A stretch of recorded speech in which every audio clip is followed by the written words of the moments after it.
Урматтуу депутаттар, сиздердин карооңуздарга 2022 жылдын 14 мартында Тегеран шаарында кол коюлган 2018 жылдын 17 майындагы бир тараптан Евразия экономикалык бирилиги менен анын мүчө мамлекеттеринин жана экинчи тараптан Иран Ислам Республикасынын ортосундагы эркин соода аймагын түзүүгө багытталган убактылуу мукалдашууга протоколун ратификациялоо жөнүндө мыйзам долбоору киргизилүүдө.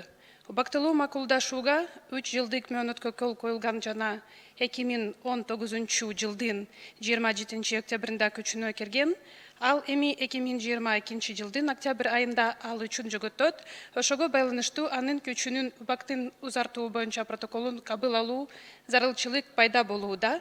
Сунушталган протокол менен убактылуу мукалдашуунун күчүнүн убакытын 4 жылга же толук форматындагы эркин соода аймагын түзүүгө чейинки мезгилге чейин узартуусу сунушталат.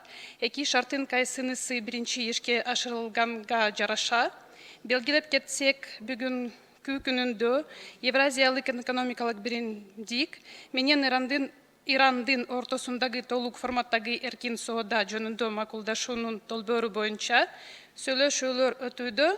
2022 жылдын апрель айында 3 раунд сүйлөшүүлөр өткөрүлгөн. Тараптар мукалдашуунун текстинин негизги бөлүмдүн мукалдаштырган жана тарифтик сунуштар менен алмашкан.